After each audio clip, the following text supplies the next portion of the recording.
अस्सलाम वालेकुम नाज़रीन, आप मेरा यूट्यूब चैनल देख रहे हैं। सोहराब बरकत आपसे मुखातिब है। उम्मीद है आप खैरियत से भी होंगे, खुश भी और महफूज भी। वजिया स्वाति केस और वजिया स्वाति की लॉयर एडवोकेट शबनम नवाज साहबा ने गुज़श्ता प्रोग्राम में यह वादा किया था कि वो कुछ एक वॉइस नोट भेजेंगी ताकि इस सवाल का जवाब लोगों को मिल सके कि आखिर क्या वजह थी कि एक थ्रेट परसेप्शन होने के बावजूद किस तरह से रिजवान हबीब ने उन्हें कन्विंस किया और वो पाकिस्तान आई, और रिजवान हबीब ने किस तरह से उनकी बहन को ये बात समझाने की कोशिश की कि वो मुकम्मल तौर पर बदल चुके हैं, वो उनसे मोहब्बत करते हैं और अगर वो वापस आएंगे तो प्रॉपर्टी डिस्प्यूट का मसला हल हो जाएगा।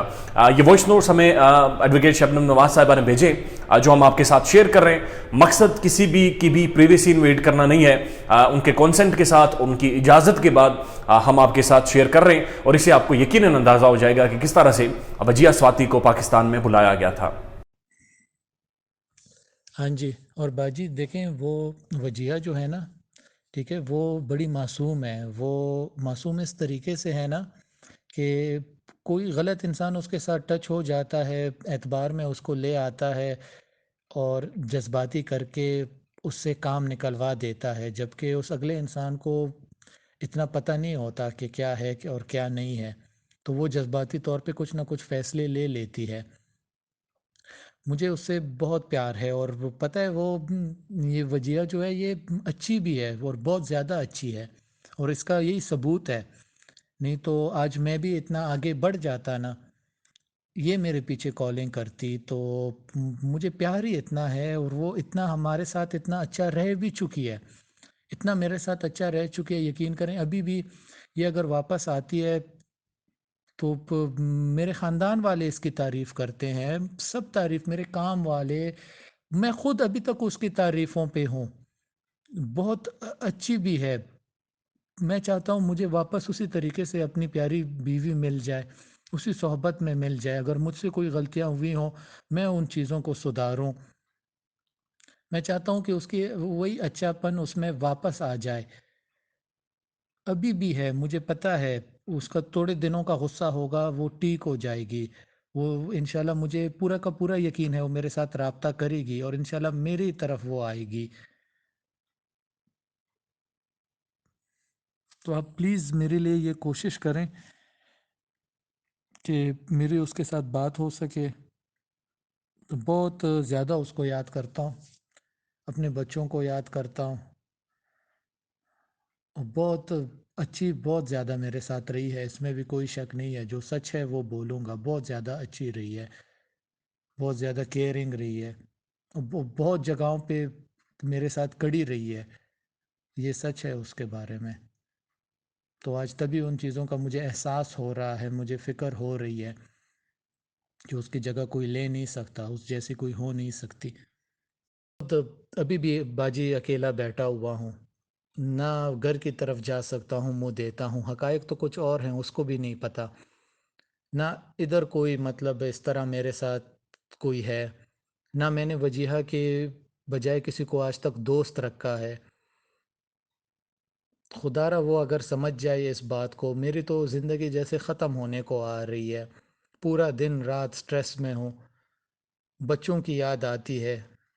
अशर की तरफ से कोई जवाब मुझे नहीं मिलता, उसने मुझे ब्लॉक करके रखा हुआ है। आखिर कहीं ना कहीं वजीहा को भी तो पता होगा ना कि कुछ ना कुछ तो उसके साथ भी मैंने अच्छा किया होगा इस ज़िंदगी में। मेरी तो लाइफ बिल्कुल ख़त्म है उसके बगैर, और ये वजह वो बेहतर मुझसे ज़्यादा समझ सकती है कि इस जहाँ में भी और उस जहाँ में भी क्यों मेरी लाइफ उसके बगैर ख़त्म है।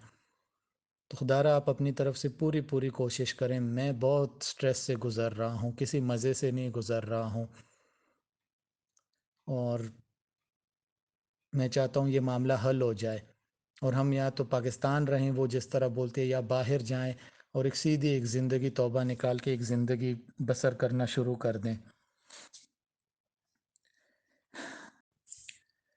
और बाजी उसको प्लीज़ उसको थोड़ा इस बात पे भी समझाएं कि देखें, ये रिश्ते बार बार नहीं बनते। इस पे आज मैं समझ रहा हूँ, वो फिर बाद में समझेगी। तो जब बाद में ही उसने समझना है तो ज़िंदगी में कौन सी ऐसी बड़ी ख़ता उसके साथ कर बैठा हूँ, या कौन सा मैंने, कौन सी ऐसी सज़ा वो मुझे दे रही है। मामलात आ जाते हैं, उसको चाहिए चले मुझे एक चांस दे दे, میں اس کو چانس دیتا ہوں، آئیں اور بہتری کی طرف ہم سوچ لیں۔ اس طرح میرے لیے کم سے کم کچھ بھی نہیں رہا لائف میں، آپ یقین جانیں میرے لیے کچھ نہیں رہا، تو میں نے بھی ایک زندگی کا حصہ اس کو دیا ہے۔ باقی یہ دنیاوی چیزیں ہیں، اس پہ اس کو کوئی اعتراض ہے، کوئی بات ہے، بالکل آئے لے، ایسی کوئی بات نہیں ہے۔ باقی نہ میرے ساتھ کوئی تھا نہ ہے، یہی ایک تھی، یہی میرے بچے تھے، آج وہی مجھ سے دور ہیں، تو اس کو جائز لگتا ہے یہ بات۔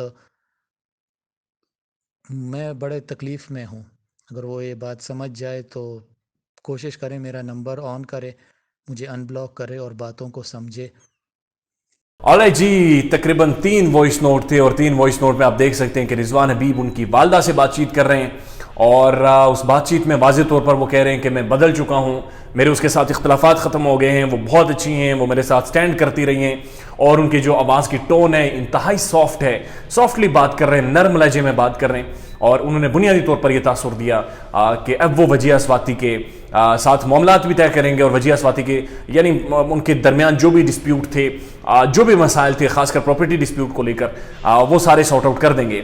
دس از ہاؤ انہوں نے کنونس کیا، اور اس کے بعد ہم نے دیکھا کہ وجیہ اسواتی پاکستان آتی ہیں اور انہیں ایک اندوناک طریقے سے قتل کر دیا جاتا ہے۔ میرے خیال میں اس سارے آرگیومنٹ کے بعد اور اس سارے وائس نوٹ کو شیئر کرنے کے بعد اور سننے کے بعد جواز بنتا نہیں ہے، کہیں نہ کہیں بھی پہ یہ ڈاؤٹ نہیں ہوتا کہ آخر کوئی بھی شخص کیوں نہ جاتا۔ اور یہ تو مختصراً وائس نوٹس ہیں، اور ایڈوکیٹ شبنم نواز صاحبہ کا یہ کہنا تھا کہ تقریباً ایسے 50 مزید وائس نوٹس ہیں جن میں مبینہ طور پر رضوان حبیب صاحب اس بات کو یقین دلانے میں کامیاب ہو گئے تھے کہ اگر وجیہ اسواتی پاکستان آتی ہیں انہیں کوئی خطرہ نہیں ہے، اور ان کے پراپرٹی کے ڈسپیوٹ بھی سارٹ آؤٹ ہو جائیں گے، وہ خود بھی بدل چکے ہیں، اور everything is so fine and smooth now. لیکن جب وہ پاکستان آتی ہیں اور ہم نے دیکھا کہ ایک تاریخی المیہ ہوتا ہے، اور اس کے بعد انہیں قتل کر کے دفن کر دیا جاتا ہے، لیٹر آن امریکن ایمبیسی بھی انوالو ہوتی ہے، اور کس طرح سے یہ سارے معاملات چلتے ہیں جو کہ آج بھی آپ کے سامنے ہیں۔ بہرحال بہت سارے کوسچن جو ہم نے ایڈوکیٹ شبنم صاحبہ سے اٹھائے تھے، تقریباً ان کے جوابات مل گئے ہیں، اینڈ آئی تھنک آنے والے ٹائم میں جو بھی کورٹ پروسیڈنگز ہوں گی، کورٹ کے جو بھی معاملات ہوں گے، کورٹ کی جو بھی ہیپننگز ہوں گی، وہ آپ کے ساتھ شیئر کریں گے۔ پلس ایک آخر میں چیز منشن کرنا چاہوں گا کہ ہنگو سے مجھے کچھ لوگوں نے میسیجز کیے، اور they wanted to talk to me and they wanted to share some sort of information، تو میں نے ان سے یہی گزارش کی، آپ لوگوں سے بھی کروں گا کہ اگر آپ کے پاس اس کیس سے ریلیٹڈ کوئی انفارمیشن ہے تو ہم بات کر سکتے ہیں، لیکن اگر آپ کسی بھی فیملی کی ذاتیات پر بات کریں گے، دونوں فیملیز میں سے، تو آئی تھنک وہ چیز تھوڑی سی غیر مناسب ہے اور وہ نہیں ہونی چاہیے۔ بہرحال اپنا خیال رکھیے گا، اور ہمارے چینل کا بھی۔ اللہ حافظ۔